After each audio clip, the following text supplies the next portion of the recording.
Hey, welcome back everyone. It is now December 21st of 2020, and ever since the very end of The Mandalorian Season 2, a lot of fans around the world have been very much intrigued about the future of the Star Wars franchise, by Jon Favreau, Dave Filoni, George Lucas, and others hopping on board to really respect Star Wars down the road.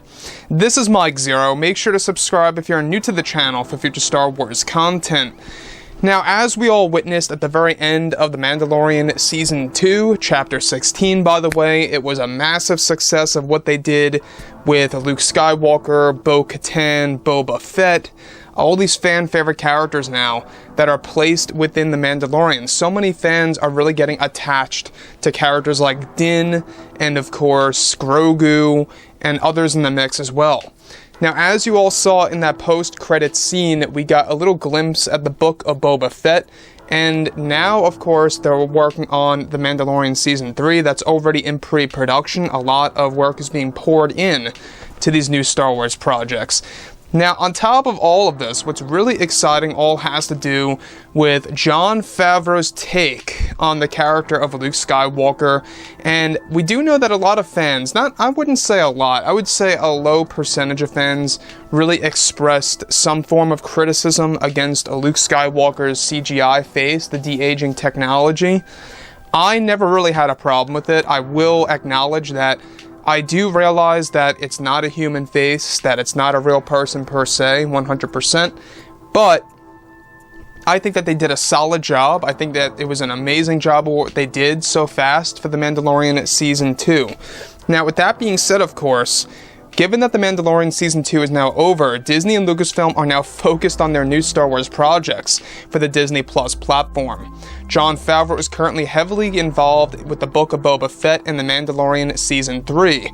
However, in a recent interview, Favreau was able to address Luke Skywalker in Mando Season 2 and how the character was handled. Jon Favreau in a recent interview went on to explain that he realizes that some fans were discussing about the CGI/de-aging tech of Luke Skywalker's face at times, appearing in the grand finale as appearing a bit different than usual, and that Favreau explains that he understands that some fans were expressing criticism of the de-aging technology, stating that it's the technology that we have right now, and was the absolute best way to keep Luke a secret in the final episode, to keep anybody from figuring out who the Jedi was going to be.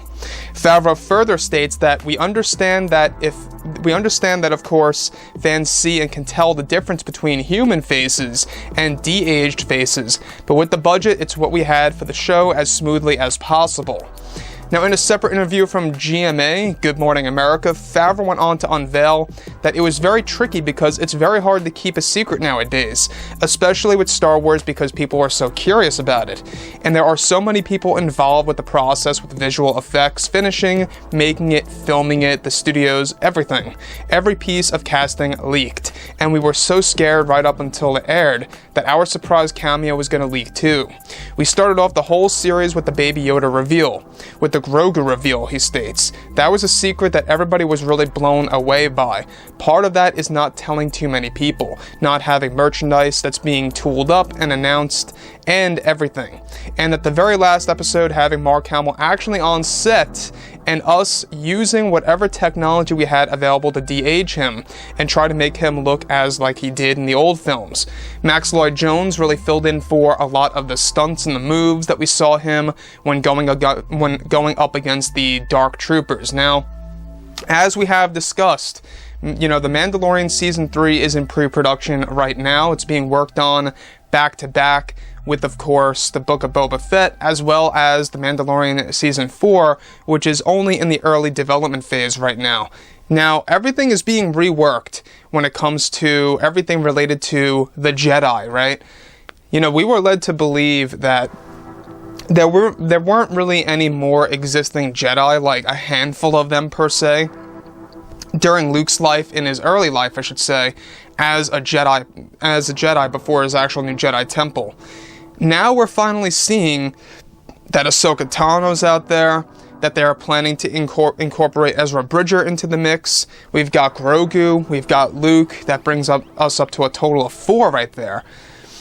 Now, eventually it's going to go to Ben Solo and all these other different characters.